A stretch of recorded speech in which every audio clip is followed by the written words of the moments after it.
ధనుర్మాస వ్రతాన్ని ఆచరించి మనకి అందించి 17వ రోజులోకి వచ్చాం. 17వ రోజులోకి అంటే ఇవాళ పాసురం యొక్క గొప్పదని ఒక మాట చెప్పేసుకుని మనం ఇందులోకి వెళ్దాం. అంబరమే తన్నీరే సోరే ఈ మూడు. నందగోపాలుడంట వస్త్రదానము, నీటి దానము, ఆహార దానం వీటిని ఔదార్యంగా ఇచ్చాడట.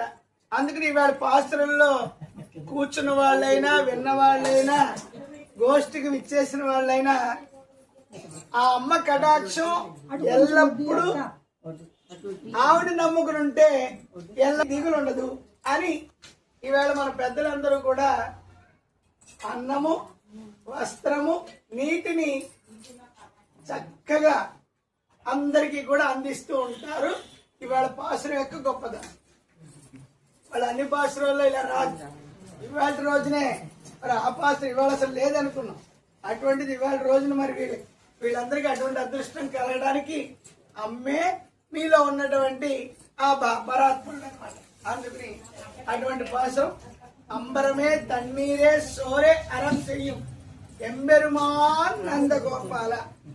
మనకి ఎప్పుడైనా పేరు ప్రఖ్యాతులు ఎలా వస్తాయి ఏంటంటే మన పిల్లల వల్ల, మన మనవాళ్ళ వల్ల, మన వంశం వల్ల పేరు ప్రఖ్యాతులు వస్తూ ఉంటాయి. ఈవేళ గబుక్కుని ఎవరికైనా సరే మీ పేరు గబుక్కుని తెలియదు. మీ అమ్మాయి పేరు చెప్తే వాళ్ళ అమ్మగారు వాళ్ళ నాన్నగారు అంటే తొందరగా తెలుసు. ఆ పేరు చాలా మంది తెలియదు. మా మనోడి పేరు చెప్తే లటక్కిని తీసుకోండి. అట్లా కృష్ణుడి యొక్క ఔదార్యాన్ని నందగోపాలుడికి మన వాళ్ళు తగిలిచ్చారు. అమ్మ చేయగలుగుతున్నారా? నేను వడ్డిచ్చాను. ఇప్పుడు దానికి పసుపు కుంకం పెట్టి 3 పూలు పెట్టాను చుట్టూ అందంగా. అందుకని భాగవత సమాశ్రయణం అయిన తర్వాత ఆచార్యుడి ఇంటికి వెళ్ళడం మొన్న జరిగింది. ఎక్కడైనా గురువు గారింటికే మనం వెళ్ళాలి. అటువంటి గురువు గారిని ఆశ్రయించి మంత్రాన్ని పొందాలి.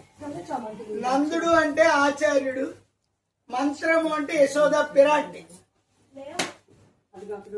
ఆ మంత్రాన్ని పొందిన తర్వాత మనం స్వామివారి దగ్గర ఉండేటువంటి అనంత, గరుడ, విశ్వక్సేన ఎప్పుడైతే